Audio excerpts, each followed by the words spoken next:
coming out of the Gospel of Mark.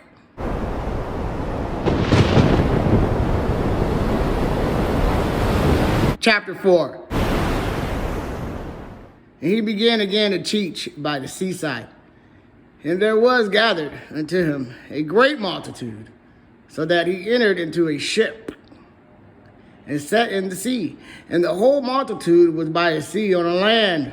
And he taught them many things by parables, and said unto them in his doctrine, Hearken, behold, there went out a sower to sow. And it came to pass, as he sowed, some fell by the wayside, and the fowls of the air came and devoured it up. And some fell on stony ground, where it had not much earth. And then immediately it sprang up, because it had no depth of earth. But when the sun was up, it was scorched. And because it had no root, it withered away. And some fell among thorns. And the thorns grew up and choked it, and it yielded no fruit. And others fell on good ground, and did yield fruit, that sprang up and increased, and brought forth some 30, and some 60, and some 100. And he said unto them, He that hath ears to hear, let him hear. And when he was alone, they that were about him with the 12 asked of him the parable. And he said unto them, Unto you it is given to know the mystery of the kingdom of God. But unto them that are without, all these things are done in parables, that seeing they may see and not perceive, and hearing they may hear and not understand, lest at any time they should be converted, and their sins should be forgiven them. And he said unto them, Know you not this parable? And how then will you know all parables? The sower soweth the word, and these are they by the wayside, where the word is sown. But when they have heard, Satan cometh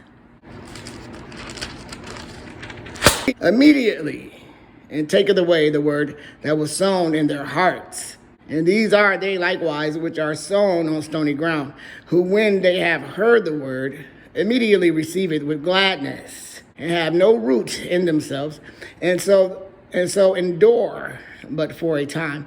Afterward, when affliction or prosecution ariseth for the word's sake, immediately they are offended. And these are they which are sown among thorns, such as hear the word, and the cares of this world, and the deceitfulness of riches, and the lust of other things, entering in, choke the word, and it becometh unfruitful.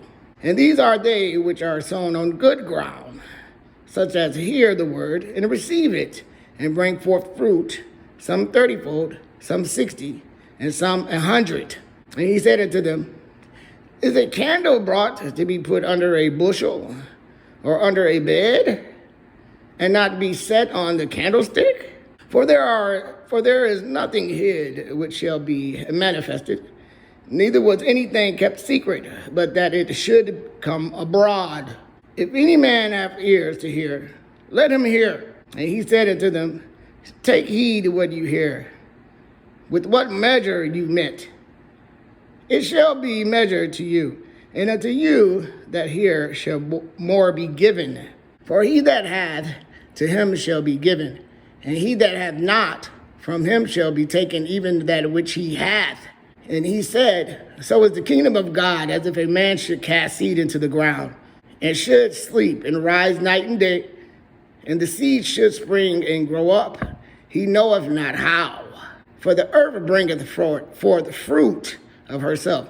First the blade, then the ear. After that the full corn in the ear. But when the fruit is brought forth, immediately he putteth in the sickle, because the harvest is come. And he said, Whereunto shall we liken the kingdom of God? Or with what comparison shall we compare it?